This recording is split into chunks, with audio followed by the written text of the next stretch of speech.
안녕하세요. 40대 중반 중년 기혼 남자입니다. 최근에 경기도로 이사를 끝내고 마음의 여유가 생겨서 사연을 쓰게 되었어요. 친구 녀석이 이곳에 사연을 올린 적이 있었는데 저더러 봐달라고 해서 들어본 적이 있거든요. 친구 걸 듣다 보니까 연관지어 뜨는 다른 사연들도 많더라고요. 하나씩 눌러보다 보니 어떤 날엔 하루가 다 가도록 사연만 듣다가 다음 날을 맞이한 적도 있었습니다. 그때 생각이 나서 저도 사연을 들고 오게 되었어요. 제 일이 좀 무거운 이야기라서 함부로 떠들 수는 없고 이곳이 적당한 것 같더라고요.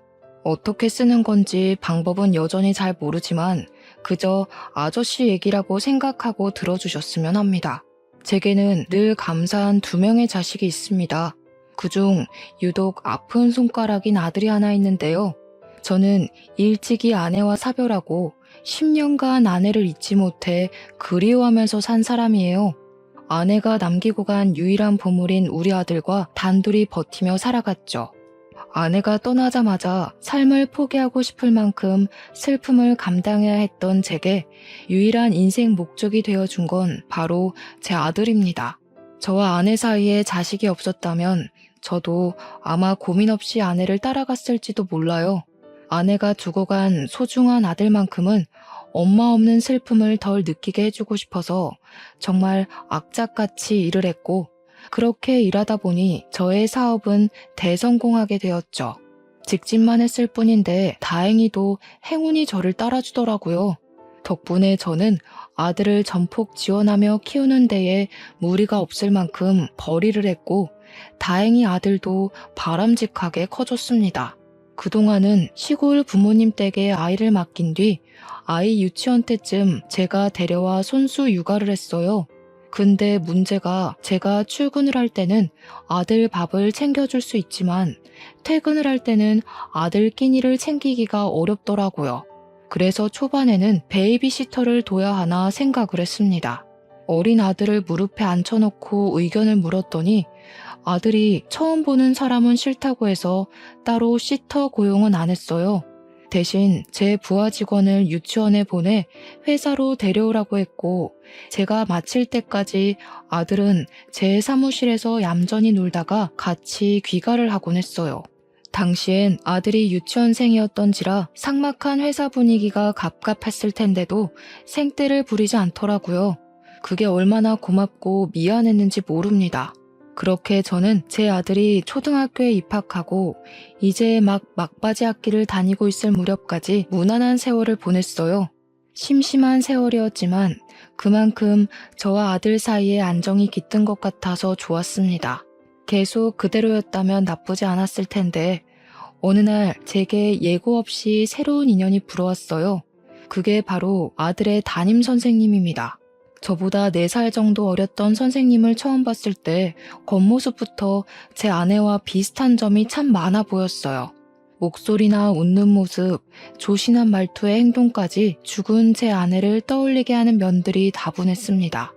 아내 생각하면 이러면 안 된다는 거 알지만 저는 아내를 많이 닮은 그분에게 흔들리고 말았어요. 분명 아내랑 다른 점이 있는데도 굳이 아내랑 닮은 점만 제 눈에 보이더라고요. 그래서 저도 모르게 아들 담임을 보고 과거에 묻어둔 제 아내가 다시 떠올랐고 학부모 상담을 하다가 그 선생님 앞에서 눈물을 보인 적이 있습니다. 창피했지만 그것이 제가 그분과 인연이 시작될 수 있었던 계기가 되었어요. 제가 선생님께 그동안 누구에게도 말하지 못했던 아내에 대한 그리움을 말했었는데 아마 선생님이 너무 잘 들어줘서 저도 모르게 술술 힘들었던 점을 말했던 것 같아요.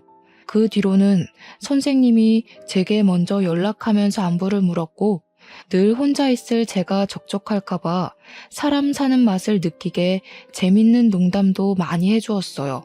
시간이 갈수록 선생님의 존재는 마치 환생한 아내라도 되는 것 마냥 제게 설렘을 주었습니다. 아내가 아닌 다른 여자를 그토록 기다려본 건 처음이었어요. 죽은 아내가 그리워서 괴로웠던 감정도 그 선생님만 만나면 깡그리 사라지곤 했기에 더 마음이 갔던 것 같습니다. 그렇게 저는 먼저 그 선생님께 고백을 했고, 감사하게도 한 번 결혼했던 저를 받아준 선생님 덕분에 연인이 될 수 있었습니다. 그 선생님이 바로 제 두 번째 아내가 되는 사람입니다. 지금부턴 그 선생님을 아내로 칭할게요. 아내에 대한 자세한 사정은 연애를 하면서 알게 되었는데, 아내 또한 저처럼 재혼인 처지였어요. 저와 똑같이 아들이 하나 있다고도 했습니다. 기혼, 미혼이 제게 중요한 건 아니지만 아예 몰랐던 사실이라서 살짝 놀라긴 했어요. 그럼에도 저는 오히려 더 좋았습니다. 똑같이 자식을 둔 부모 감정을 공감할 수 있을 테고, 배우자와 작별한 상처가 있는 거니 서로에게 마땅한 힘이 될 것 같았거든요. 사실 아내가 미혼이라고 했다면 제가 감히 청혼하진 못했을 것 같아요. 저한테 아이까지 있는 상황에서 신혼을 보내기도 전에 엄마가 되게 만들고 싶진 않았으니까요. 근데 아내한테도 저희 아들과 겨우 2살 차이인 아들이 있다고 하니 제 아들에게도 또래 형제가 생기는 셈이라 괜찮을 거라고 생각했습니다. 그런데도 처음엔 아들한테 설명하는 게 좀 많이 힘들었습니다. 제가 재혼 얘기하자마자 아들이 저보고 그냥 결혼 안 하면 안 되냐고 하더라고요. 아빠가 결혼 안 했으면 좋겠어? 왜? 아빠 생각에는 우리 아들한테 엄마가 있으면 참 좋을 것 같다고 생각하는데 학교 선생님이라서 그래? 그것도 그렇지만 그냥 별로야. 나는 아빠만 있어도 돼. 엄마 없다고 슬펐던 적 한 번도 없어. 지금처럼 나랑 둘이 살자. 저는 아들의 생각을 들어주긴 했으나 그뿐이었고, 며칠에 걸쳐 아들의 마음을 돌리려고 노력을 했습니다. 아들이 좋아하는 피규어 선물도 해주고 맛있는 것도 사주고 아들의 학습도 많이 들여다봐줬어요. 하고 싶다는 레고 학원도 보내주었고요. 그리곤 그럴 때마다 슬쩍 아내 얘기를 꺼냈습니다. 아들은 결국 레고 학원 등록 덕분에 저와 아내의 관계를 허락해줬어요. 그 결정이 얼마나 힘들었을지 알기 때문에 그날 저는 아들에게 진심으로 고맙다고 꼭 안아주면서 표현했습니다. 그렇게 저는 아내에게 청혼을 했고 저희는 살림을 합치게 되었어요. 고맙게도 아내의 아들은 저더러 바로 아빠라고 해주더라고요.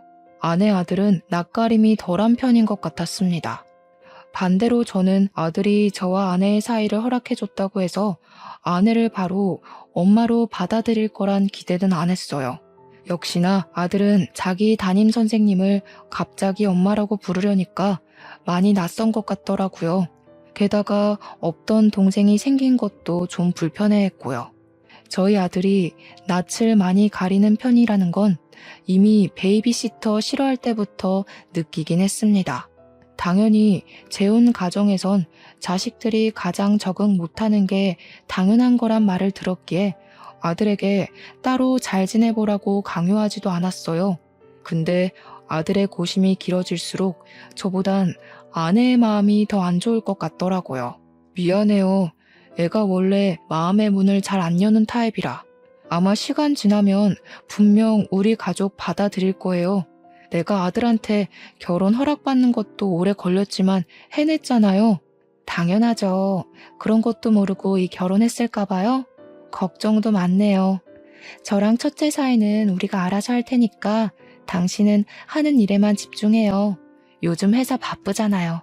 제 아들은 엄마라고 말하길 늘 미루고 동생도 피해 다니며 방에만 틀어박혀 있길 다반사였지만 아내는 항상 그런 제 아들을 이해해주는 고마운 사람이었습니다.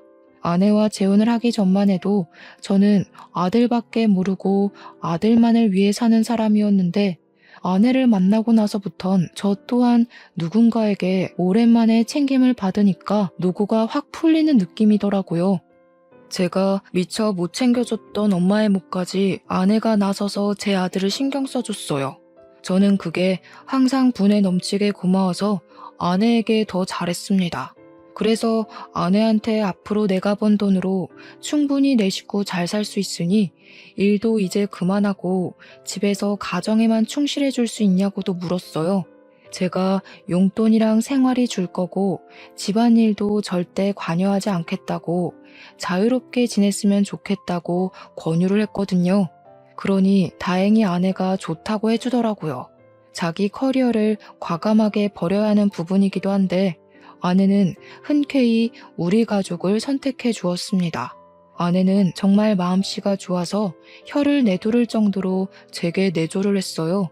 제가 그날부터 배달 음식으로 점심을 먹지 않고 아내가 싸주는 도시락을 먹었잖아요. 고생하는 것 같아서 이렇게까지 안 해도 된다고 해도 아내는 그저 좋아하는 만큼 해주고 싶은 거라며 말도 참 예쁘게 했습니다. 저만 경제활동 시키는 게 미안하다면서 제가 움직이는 시간엔 아내도 움직이고자 노력하는 모습을 보여주는데 얼마나 사람 좋아 보이고 사랑스러웠는지 몰라요. 제게 행복은 아들이 전부였는데 그 틈새를 비집고 들어온 색다른 모양의 행복 덕분에 저는 살아갈 맛이 더 풍부해진 기분이었어요. 아들만 마음의 문을 열어준다면 우리 가족은 생기 가득 화목할 준비가 얼마든지 된 상태였어요. 그리고 드디어 외식 참여나 가족 모임 일절 안 하던 우리 아들이 어느 순간부터 변하기 시작하더라고요. 아들은 가족 일에 참여도 잘했고 아내나 동생을 보면 인사도 잘했습니다. 너무 고마워서 아들에게 따로 용돈을 더 주기도 했어요. 이제 다 되었다고 생각했습니다. 우리가 차차 가족으로 융화가 될 테니 더 행복해질 일만 남았다 싶었어요. 그런데 예상치 못하게 슬슬 비운이 찾아오더라고요. 그런 안 좋은 기분을 느낀 시기는 제 아들이랑 둘째가 나란히 방학을 했을 때 처음 느꼈습니다. 그 시기에 비운을 상상도 못했을 만큼의 축복을 먼저 받았거든요. 제 아내가 임신을 했던 시기였고 산부인과에서 정확히 검진까지 받고 온 날 저희 가족은 소고기로 외식을 했었어요. 역시나 착한 아내는 잘 먹지도 않고 아들들을 챙기기 바빴습니다. 제가 애들 그만 챙기고 당신 먹으라고 해도 아내는 그저 애들 먹는 것만 봐도 배부르다며 웃는 예쁜 사람이었어요. 하필 그런 상황에서 의외로 제 아들이 다시 가족과 멀어지고 있음을 느꼈습니다. 아들이 갑자기 저랑 눈이 마주치면 바로 피하고 화장실 가다 마주쳐도 바로 피하길 반복했어요. 그게 반복되다 나중에는 퇴근하고 제가 집에 들어오면 인사도 안 하고 방으로 들어가선 제가 잠자리에 들기까지 방에서 꼼짝도 안 했어요. 아내랑 둘째는 갈수록 밝아져 가는데 제 아들만 갈수록 어두워지는 것 같아서 무슨 말 못할 고민이 있나 좀 걱정이 되더라고요. 저는 일을 다니는 사람이니까 집 사정을 잘 모르거든요. 아내가 어련히 알아서 잘하니까요. 근데 우리 가족에 조금씩 융화되고 있는 것 같던 아들이 한순간에 다시 초기 때로 원상복귀된 모습 같아서 궁금할 수밖에 없었습니다. 아내한테 첫째 요즘 무슨 일 있냐고 물어봐도 아내는 심각한 고민 아니라고만 얘기를 했어요. 한참 사춘기잖아요. 저럴 땐 그냥 내버려 둬야 돼요. 저번에 제가 밥 먹으라고 한마디 했다가 애가 놓고 좀 하라고 얼마나 큰 소리를 치던지. C컵한 뒤로는 저도 첫째가 많이 조심스러워요. 아무래도 사춘기가 심하게 온 것 같아요. 아내에게 물어도 사춘기라는 답 말고는 별달리 뾰족한 정보는 없었습니다. 결국 제가 직접 아들이랑 말해보는 게 좋을 것 같아서 한날 아들 방에 들어갔는데요. 아들 방도 결혼하기 전에는 많이 들락날락했는데 결혼하고 나서는 거의 들어가 본 적이 없어서 오랜만이었습니다. 들어가니 아들은 한참 공부를 하고 있었어요.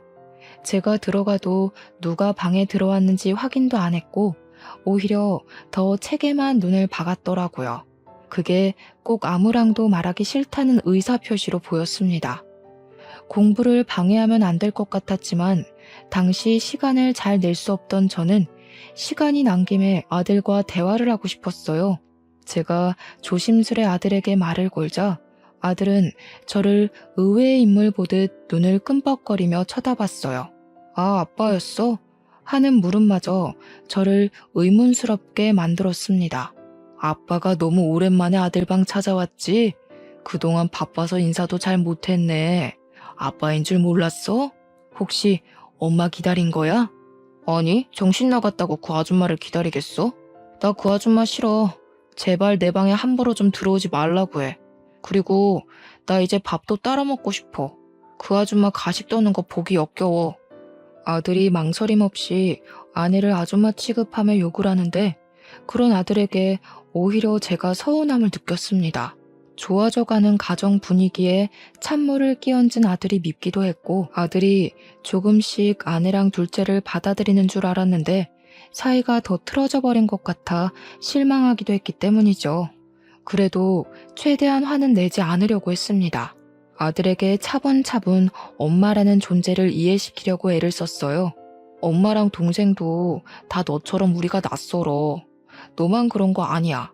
그런데도 엄마랑 동생은 너를 아들로 인정하고 형으로 대해주잖아. 근데 왜 넌 노력조차 안 하려고 해? 누가 처음부터 서로가 마음에 들고 잘 맞겠어? 그런 건 피가 섞였다고 해도 어려운 거야. 엄마가 양보하는 것처럼 너도 좀 배려해주면 안 되겠니? 저는 나름대로 아들의 마음을 다치게 하지 않으려고 안간힘을 쓰며 조심스레 말했습니다. 그런데 오히려 그것이 사춘기인 애한테 부작용을 일으킬 줄은 몰랐어요. 아들은 제 노력에도 다짜고짜 짜증을 내며 아내가 무섭다고 말했던 것처럼 성질을 부렸어요. 아빠, 저 아줌마한테 진짜 넘어갔어? 우리 엄마 벌써 다 잊은 거야? 저딴 게 무슨 엄마라고. 아빠는 저 아줌마한테 콩깍지 씌웠으니까 모르겠지. 저 아줌마가 아빠 시중이나 들려고 이 집에 들어온 줄 알아? 아들이 저한테 대든다고 목청을 높이는 바람에 거실 밖에 있던 아내랑 둘째가 놀라서 들어왔어요. 근데 거기다 대고 아들이 아내랑 둘째한테 자기 방 함부로 들어오지 말라고 소리를 쳤어요. 그런 아들을 보며 저도 모르게 기강 잡는다고 안 하던 짓을 해버렸습니다. 제 손이 이미 첫째 뺨을 갈겼을 때 제가 정신이 번쩍 들었어요. 방 안에는 정적이 찾아왔습니다. 때린 그 순간 저도 놀라서 멈칫했는데 무엇보다 아들이 많이 놀란 것 같더라고요. 저는 아들과 단둘이 지내면서 한 번도 다툰 적이 없고 오히려 서로 챙겨주지 못해 안달난 부자관계였습니다. 더 행복하려고 시작한 이 재혼 생활이 왜 점점 불행해지고 있는 걸까? 그때 그런 생각을 했었어요. 제가 아들에게 아무것도 못해주고 있을 때 아내가 뒤늦게 첫째를 챙긴다고 쪼르르 다가가 아픈 곳을 살피면서 정적이 풀렸습니다. 여보, 아무리 그래도 애한테 손을 대면 어떡해요? 나 때문에 그런 거죠? 나는 괜찮다고 했잖아요. 애들은 당연히 받아들이는 시간이 더딘 건데 자꾸 재촉하면 어떡해요? 이 어린 걸 때릴 데가 어딨다고. 당신 이렇게 무서운 사람이었어요? 반항도 적당히 해야지. 잘못했으면 혼이 나야 되는 거야. 내가 너무 아들을 오냐오냐 키웠어. 이참에 말 안 들으면 매 맞을 수 있다는 거 알았으니까 더는 안 기어오르겠지. 말이라도 아빠가 실수했다. 그 한마디 했다면 아들에게 상처를 덜 줄 수 있었을까요? 왜 당시 제 입과 마음이 자꾸 반대로 표현되는 건지 저조차도 저를 제어하기가 어려웠습니다. 그 와중에 아들은 눈물까지 보이면서 저를 원망스럽게 쳐다봤어요. 끝까지 자기는 잘못한 거 없다 의견을 굽히지 않더라고요. 아빠한테 실망이야. 아빠가 겨우 이 정도밖에 안 되는 사람인 줄 몰랐네. 처음부터 아빠를 믿는 게 아니었어. 아빠는 저런 가짜 가족 끼고 웃음이 나올지 모르겠는데 나한테까지 아빠 감정 요구하지 마. 제가 아들에게 실망했듯 아들도 제게 많이 실망한 듯해 보였습니다. 아들은 자기 편 들어주는 아내를 뿌리치고 둘째까지 고의적으로 밀어버리며 방을 박차고 나갔습니다. 그 뒤부터 아들과 저는 생전 처음으로 남과 같은 사이가 돼버렸죠. 아들과 같은 곳을 바라보고 있는 줄 알았는데 사실 저 아들은 중간 지점에서 겨우 한 번 접점이 있었을 뿐 그저 삐딱선으로 멀어지고 있었나 봅니다. 아들이랑 대판 싸운 뒤로 아들이 아예 저를 상종하려고 하지 않아서 사과할 기회조차 못 잡고 있었습니다. 그래도 저는 제가 나름 아들에게 먼저 손을 내밀고자 타이밍을 계속 놓치지 않고 있었어요.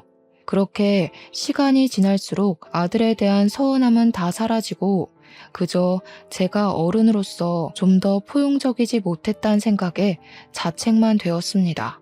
아들과 다투고 일주일이 지났을 때 이렇게 더 시간을 보내다간 아들과 영원히 남이 되어버릴 것 같아서 저는 마음을 먹었어요. 아들 방에 다시 한 번 더 들어가 보기로 결심한 거죠. 그날 저녁 저는 퇴근하면서 아들에게 사과하고자 아들이 좋아하는 브랜드의 신발을 산 뒤 귀가를 했습니다. 항상 제가 퇴근하는 시간에는 지상 주차장이 한가했는데 그날따라 분위기가 분주하더라고요. 자차들은 아니었고 누가 응급 상황이기라도 했는지 우리 아파트 밑으로 구급 차량 경찰차가 많았습니다. 그저 남일인가 싶어서 주차장 자리를 다른 곳으로 옮기려고 했어요. 후진을 하려던 그때 저는 구급대원 들것에 실려가는 응급 환자를 무의식적으로 보고 말았는데요. 그 순간 너무 놀라서 브레이크를 밟아버렸습니다. 들것에 실린 아이가 신고 있는 신발이 제가 아들 중학교 입학하면서 사줬던 신발이랑 똑같은 거 아니겠습니까? 그 신발은 아들이 직접 골랐고 저랑 커플 신발로 맞춘 거라 아들이 굉장히 좋아했었습니다. 특히나 아들이 아내랑 둘째 빼고 저랑 단둘이 맞춘 신발이라서 더 좋아했어요. 아니라고 믿고 싶었지만 당시 제 눈앞의 분위기는 전부 우리 아들 때문에 벌어지고 있는 사고 현장이었습니다. 차에서 허겁지겁 내린 저는 급히 구급차로 뛰어갔어요.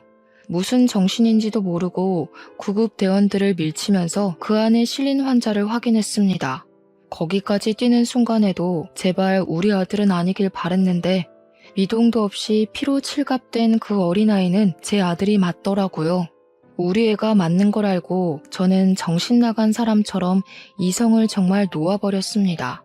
저를 뜯어말리는 구급대원을 붙잡고서 도대체 무슨 일이냐고, 애가 왜 이러냐고 아무 직원을 붙잡아 소리를 고래고래 질렀어요.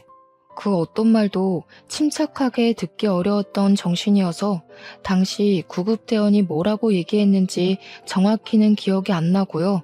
단지 추락사고로 추정된다는 그 말만 제 머릿속에 강력히 남았어요. 정확한 경위는 경찰에서 밝혀준다면서 저더러 보호자니까 일단 같이 가자고 하더라고요.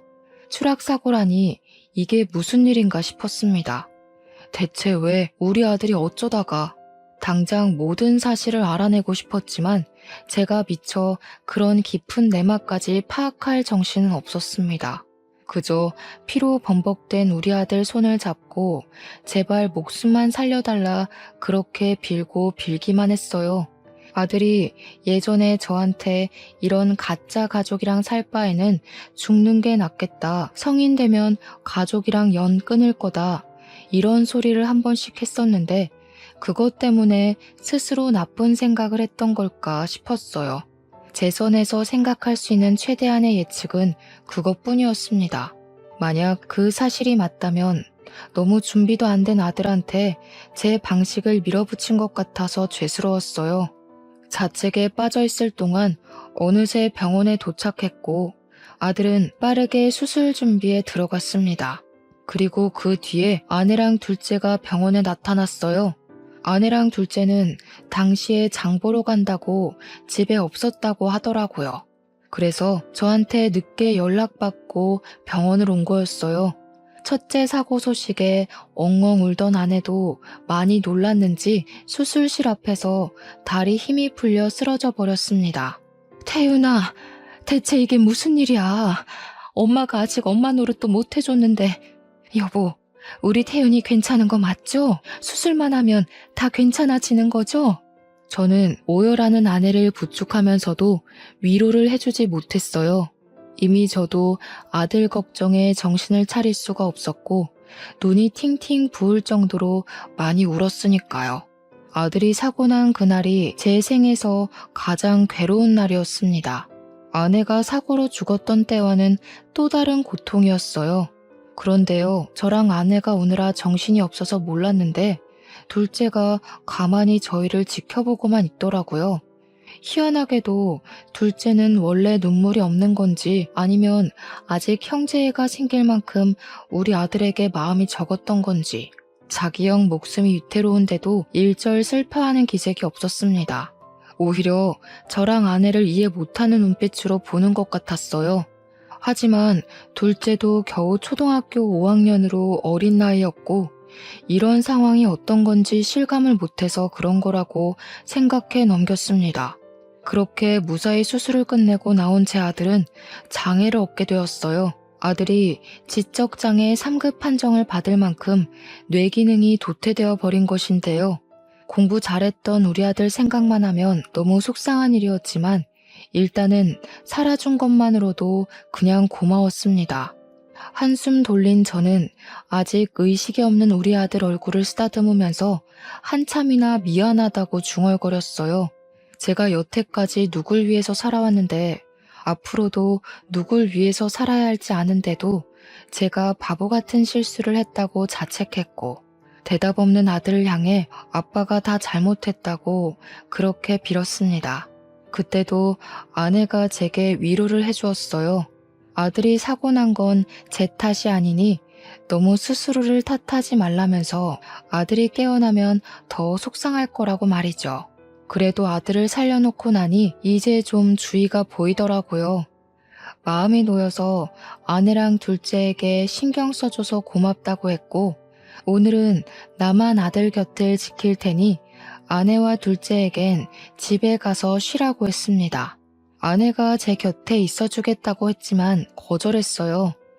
혹시라도 아들이 깨어나면 최대한 스트레스 되는 자극은 없도록 하고 싶었으니까요. 그렇게 식구들을 보내고 저는 아들의 손을 꼭 잡고 앉아만 있었습니다. 아들 얼굴을 가만히 바라보다 보니 제가 아들의 웃음 모습을 못 본 지 오래됐다는 걸 알았어요. 도대체 내가 아들한테 무슨 짓을 했길래 웃음까지 잃게 만들었을까? 결국 모든 게 제 탓이란 것도 알았습니다. 아들이 깨어나기만 하면 더 이상 아무것도 욕심부리지 말고 아들이 원하는 뜻을 들어주겠다고 마음먹었어요. 설령 아들이 아내랑 둘째를 계속 거부한다고 해도 제가 해결할 수 있는 선에서 제 아들이 바라는 대로 해줄 생각이었습니다. 그리고 아주 늦은 밤 병실이 습한 것 같아서 가습기를 켜고 있을 때였어요. 마침 경찰한테 연락이 왔더라고요. 그때 저는 경찰에게서 충격적인 사실을 듣게 됩니다. 경찰은 우리 아내가 제 아들을 고의적으로 사고나게 만든 것 같다고 얘기를 했어요. 그리곤 그날 아파트 복도와 계단 CCTV를 보곤 수상한 장면이 포착되었다고 했는데요. 제 아들이 가장 먼저 집을 나왔는데 그 뒤로 아내랑 둘째가 급하게 쫓아나와서 제 아들 뒤를 쫓았다고 해요. 그렇게 사라진 곳은 다름 아닌 옥상이었다고 합니다. 여기까진 문제가 없었어요. 그런데 반대로 옥상을 나오는 영상이 이상하다고 했어요. 분명 올라갈 땐 셋이었는데 내려올 땐 아내랑 둘째 둘이서만 내려왔고 그 뒤로 아들 신고가 접수될 때까지 아들이 내려오는 영상은 찍히지 않았다고 했어요. 경찰이 확신을 준 건 아니지만 구구절절 말해주는 정황을 들어보면 아내가 제 아들을 옥상에서 밀어버렸다고 하는 것처럼 들렸습니다. 그래서 그렇게 얘기하고 있는 게 맞냐고 물어보면 경찰이 맞다고 수긍을 했어요. 그 말을 듣자마자 충격을 받았지만 저는 경찰에게 그럴 리 없다고 착오가 있던 게 아니냐고 할 수밖에 없었습니다. 아내는 누구를 해할 사람이 아니었고 우리 아들을 무엇보다 친자식으로 보듬었으며 아들이 수술실 들어갔을 때도 실신할 것처럼 울기까지 한 사람이에요. 제 3자가 봐도 제 아내는 아들에게 지극히 인정받고 싶어하는 새엄마, 아들의 사고를 친모만큼이나 슬퍼한 새엄마였을 뿐이라고요. 그런데 그렇게 마음 여린 제 아내가 아들을 옥상에서 밀어버렸다뇨. 그렇지만 또 증거라고 남겨진 영상이 수상하다고 아내를 조사 진행할 거라는 경찰을 어떻게 저지하겠습니까? 그리고 경찰 입에서 나온 또 다른 사람, 바로 둘째. 경찰은 둘째 또한 용의자에서 제외할 순 없다고 같이 조사하겠다 알려주었습니다. 생각해보니 둘째가 형이 다쳤다는데 희한할 정도로 감흥 없어 보였다는 게 떠올랐어요. 제가 아는 둘째는 형이랑 친해지고 싶어서 늘 먼저 다가가던 애였습니다. 제 아들한테 퇴짜 맞더라도 다음날 또 제 아들 주위를 맴돌면서 같이 놀고 싶어 하던 아이였어요. 그런 귀여운 녀석이 정작 형이 다치니까 걱정조차 안 하는 게 이해하기 어렵긴 했었습니다. 그 시각 경찰이 제게 연락을 한 이상 아마 아내와 둘째는 경찰서에 연행이 되었을 겁니다. 그렇다면 집에는 아무도 없다는 뜻과 연결도 됩니다. 그 순간 저는 깜빡 잊고 있던 무언가가 탁 떠올랐어요. 서둘러 병실을 나와서 간호사한테 내 아들 좀 잘 부탁한다 말해놓고 경찰서가 아닌 집으로 향했습니다. 제가 찾는 건 바로 녹음기였어요. 아들이 사춘기 때문에 저랑 아내한테 반항하기 시작한 시점부터 제가 식구들 몰래 비치해뒀던 겁니다. 그땐 대체 아들이 아내한테 뭐라고 속을 썩이는 건지 알고 싶었고 제대로 가정교육하고 싶은 욕심 때문에 설치해놓은 거였어요.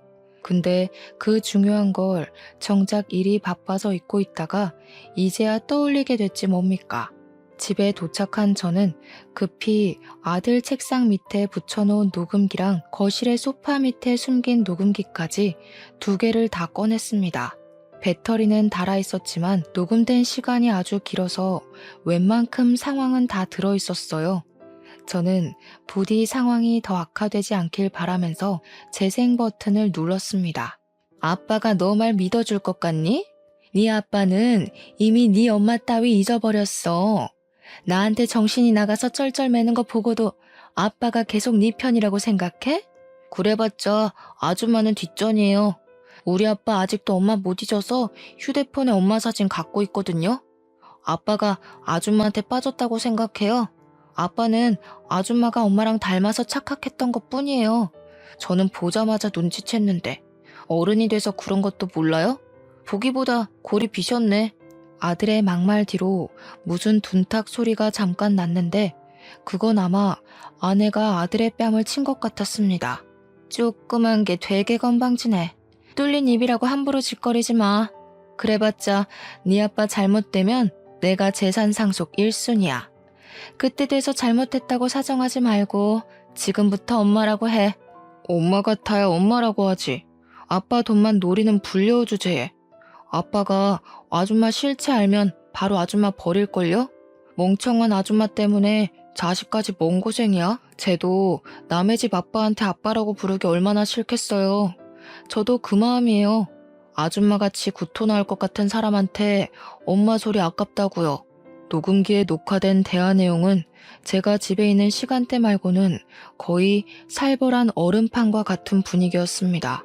들을수록 제가 몰랐던 저희 가족의 실체가 서서히 수면 위로 떠오르는 것 같아서 너무 충격이었어요.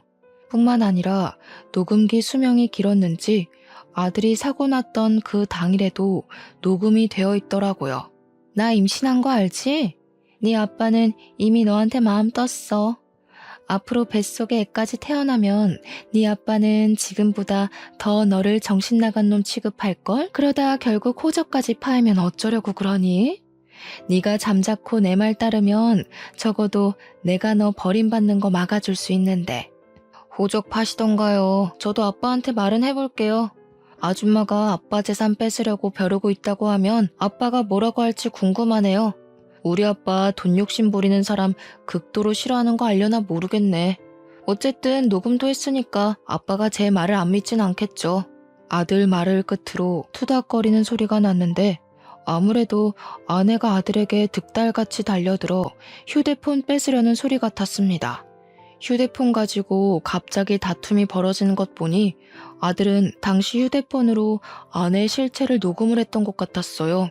어쩐지 경찰이 지난번에 아들 휴대폰이 없다고 혹시 봤냐고 물어본 적이 있었는데 그땐 그저 아들 사고 때문에 정신이 없어서 뭐든 생각할 겨를이 없었습니다. 그 뒤로 아들이 아내를 피해서 옥상으로 도망쳤던 것 같고 그걸 아내가 둘째 데리고 쫓아간 듯 했습니다. 옥상에는 CCTV나 제가 설치했던 녹음기 따위가 없어서 그 이후에 무슨 일이 일어난 건진 알 수 없었어요. 그곳에서 우리 아들이 혼자 아내를 상대하다가 사고를 당했다고 생각을 하니 너무 가슴이 아팠습니다. 불행 중 다행인 건 아들이 추락하는 장소에 우거진 풀떼기가 많아서 목숨은 건질 수 있었다네요. 모든 사실을 알게 된 저는 아들에게 미안해서 이 충격적인 사실을 혼자 감당하게 했다는 게 죽을 만큼 미안해서 아들이 깨어날 때까지 그렇게 괴로웠습니다. 단순히 저의 잘못된 판단으로 아들만 피해를 본 거잖아요. 그럴수록 저는 아내를 용서할 수가 없었어요. 하나부터 열까지 아들의 말이 전부 맞았던 만큼 확실하게 아내를 엄벌하고 싶었어요. 어떻게 그 어린애를 상대로 어른이 그런 용심을 부릴 수 있단 말인가요? 저는 아내에게 의논 없이 제 집에서 아내 물건이랑 둘째 물건을 빼기 시작했어요. 이혼 소송도 그날 바로 신청했습니다. 그리고 아내를 진심으로 제 가족으로 여기기 위해서 제 사망보험금이랑 첫째 사망보험금 수익자로 아내를 해놨거든요. 그건 아내도 마찬가지로 자신과 둘째 사망보험금 수익을 저에게 돌려놨었고요. 일단 아내 앞으로 되어 있는 걸 모조리 다 제 앞으로 전환해 놓았습니다. 어쩌면 아내가 제 재산을 탐내기 이전에 아들 사망보험금까지 욕심냈을지도 모르겠네요. 그렇게 순식간에 제 주위를 도사리고 있던 끔찍한 아내의 흔적을 모두 지웠어요. 그리고 이틀째 조사에 불응하여 조사 진행이 안 되었던 아내에게 찾아갔습니다. 아내는 저에게만 보였던 착한 얼굴로 제게 매달리며 왜 이제 왔냐고 경찰이 자기 말 안 믿어준다면서 억울해했어요.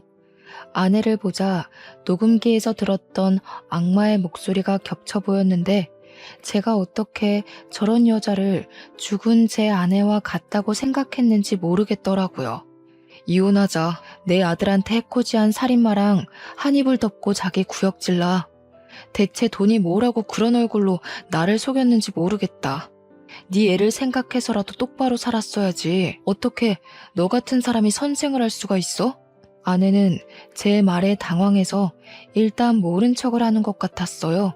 무슨 소리냐고 묻길래 아주 침착하게 아내가 처한 상황을 설명해 주었습니다. 이미 당신 앞으로 이혼 소송했고 콩고물이라도 떨어질 재산 일체 없고 내 아들 살인미수한죄로 신고까지 했다고 말이죠.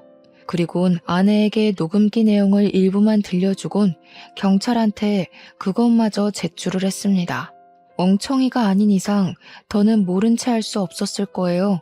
아니나 다를까 아내가 정신이 나가서 본성을 드러냈는데 제가 이 순간을 얼마나 기다렸는지 몰라요. 결국 이럴 거였어? 내가 죽어라 당신 뒤치다꺼리 해주면 뭐해? 결국 당신 돈은 전부 그놈한테 갈 텐데. 그래서 내가 내 주머니 좀 챙기려고 했을 뿐이야. 그게 그렇게 잘못된 거야? 당신 사업체도 첫째한테 물려줄 생각만 했잖아. 내 아들이 병풍되게 생겼는데 그거 가만히 있을 엄마가 어딨어? 목소리 안 줄여? 뭘 잘했다고 큰 소리야. 겨우 이런 사람을 내 아들 엄마 시키려고 했던 게 쪽팔린다. 내 아들한테 이런 식으로 했구나. 근데 네가 좀 착각한 게 있네. 내 아들 말대로 넌 나한테 본처 대행일 뿐이었어. 네가 본처랑 좀 닮은 것 같아서 혹했던 거야. 너 볼 때마다 사별한 아내 생각 많이 했거든. 그건 고맙다. 네 껍데기 덕분에 가끔씩 아내랑 같이 있는 기분이었거든. 거짓말하지 마. 진짜 나한테 진심이 없었다고? 그런 사람이 나를 임신시켜? 그럼 당신은 좋아하지도 않는 여자 임신시키는 쓰레기야? 지금 나 매도하는 건 뱃속에 우리 아이까지 위협하는 거야. 잘 생각하고 판단해. 고의적으로 피해주는 사람도 있는데 실수하는 사람이라고 없을까? 걱정 마. 애 태어나면 네가 엄마 할 일은 없을 거야. 그 애 엄마는 네가 아니라 죽은 내 아내로 할 거거든. 애도 전과자 엄마는 창피해서 싫어할걸? 차라리 세상을 떴다고 하는 편이 아름답지. 아내는 자기 아이 빼앗길 통보를 받자 제정신을 놓고 저한테 달려들었습니다. 경찰이 바로 말리긴 했지만 저도 아내 머리채를 잡아서 떨어뜨려 놨어요. 차마 임신한 사람을 패대기 칠 수는 없겠더라고요. 애는 태어나는 순간 제가 친권을 가져갈 것이고 어차피 백수에다 범죄자 주제에 아내가 아이를 키울 순 없을 겁니다. 그리고 우리 둘째는 비록 제 아들 사고를 방관한 공범이라 볼 수도 있겠지만 둘째도 제겐 아들이에요. 엄마 잘못 만나서 잘못된 길로 빠지도록 내버려 둘 순 없어서 제가 데려오기로 했습니다. 그렇게 아내가 징역살이 중 출산을 했고 출산한 아이는 18개월이 지나서 예정대로 제 품에 돌아오게 되었어요. 사랑하는 제 아들은 지적장애 상급임에도 지능이 12살 정도라서 생활하는 데는 큰 문제가 없었어요. 다만 이걸 다행이라고 봐야 하는 건지 모르겠으나 기억상실증에 걸렸습니다. 아들이 저는 기억을 하지만 전처의 존재를 전혀 기억하지 못하더라고요. 그래도 아들에게 저와 좋았던 기억만은 남아있는지 저를 볼 때마다 싱긋싱긋 웃습니다. 그게 얼마나 마음이 찢어지는지 제가 남몰래 돌아서서 눈물을 훔치기도 해요. 저는 이걸 하늘이 준 기회라고 보려고요. 아들의 아픈 기억을 도려내줬으니 이젠 더 좋은 추억을 아들에게 선물하라는 뜻으로 말이죠. 그리고 아내가 징역살이하러 들어가고 한 달쯤 됐을 때 아내의 전남편이 저를 어떻게 알아냈는지 직접 연락 왔었어요. 전처에 대해서 제가 전혀 몰랐던 얘기를 하더라고요. 그 사람이 어디 가서 또 그런 짓 하고 있는 줄은 몰랐는데 근래에 감옥 갔다는 소식 듣고 수소문했다가 연락드렸어요. 사실 그 여자 정신적으로 문제가 많은 사람이에요. 저랑 결혼했을 때 중간에 분노 조절 장애랑 리플리 증후군 판정을 받았었거든요. 듣자 하니 전처는 정신 이상이 너무 심해서 정신과 약을 복용해야 할 정도였는데도 불구하고 정신과 병원을 방문하게 되면 자기 선생 직함 날아간다고 절대 병원을 가지 않았고 그래서 누적된 상태가 결국 심한 병으로 도졌다고 합니다. 리플리 증후군이란 소리는 전처 때문에 처음 검색을 해서 알아봤어요. 이런 사람들은 앞뒤 다른 모습은 기본이고 자신이 거짓말로 꾸미는 세상을 진짜라고 믿는 사람들이래요. 그래서 전처가 저한테 그렇게 거짓말을 잘 친 거였습니다. 저랑 살면서 보였던 말도 안 되는 모습들은 이미 전처 전남편도 똑같이 겪은 사실이더라고요. 심지어 전남편이랑 살 때는 분노 조절 장애가 더 도드라져서 이혼 전에 신혼집에 있던 TV도 부시고 시계나 눈에 보이는 살림살이 등을 거의 박살냈다고 하네요. 저와의 결혼 생활을 그리 길게 하지 않았던지라 아마 제 앞에선 감출 만큼 버틸 수 있었나 봅니다. 전남편한테서 전처의 모든 실체를 알고 나니 제가 안 보는 사이 그 여자가 얼마나 우리 아들을 다그치고 때렸을지가 상당하더군요. 그나저나 전처의 전남편이 저를 찾아온 이유는 전처의 실체를 밝히는 것 외에 또 다른 이유가 있었습니다. 저희 둘째 얘기를 하더라고요. 자기도 그 정신 나간 여자한테서 자기 친아들을 데려오고 싶었는데 그때 전처가 악바리를 써서 친아들의 양육권을 가져갔었다고 해요. 선생이란 직업 때문에 당시 백수였던 자신은 전처에게 양육권을 한순간에 뺏겼다고 합니다.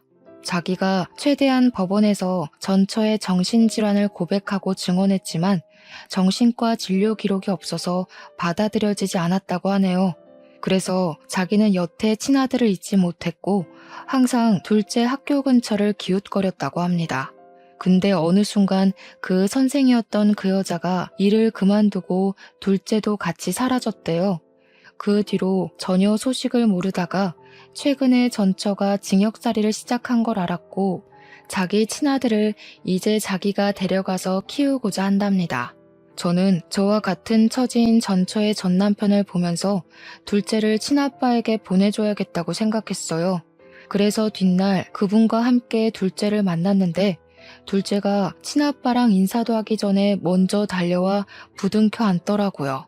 바로 이런 게 부자관계인데 전처의 강압 때문에 그동안 저한테 아빠라고 잘 불렀던 건지 둘째는 저를 아빠로 대우했지만 저런 따뜻한 정은 전혀 없었거든요. 둘째 친아빠는 다행히 번듯한 회사원이어서 둘째를 충분히 책임질 만한 여력이 되는 사람이었어요. 저는 그렇게 둘째와 마지막 인사를 하고 자주 보자고 한 뒤 아이를 보내주었습니다. 지금도 생일이나 명절에는 종종 봐요. 제가 어쩌다가 그런 여자랑 결혼을 해서 우리 아들을 다치게 만들었을까요? 조금만 신중한 어른이었다면 그런 실수는 하지 않았을 텐데 아마 죽은 제 아내도 하늘에서 내려다보며 많이 슬퍼했을 겁니다. 다들 저보다는 현명하시겠지만 재혼할 때 자식이 있다면 꼭 신중하게 알아보셨으면 해요. 저는 그 여자가 선생님이라는 직업 때문에 단번에 신뢰를 해버렸어요.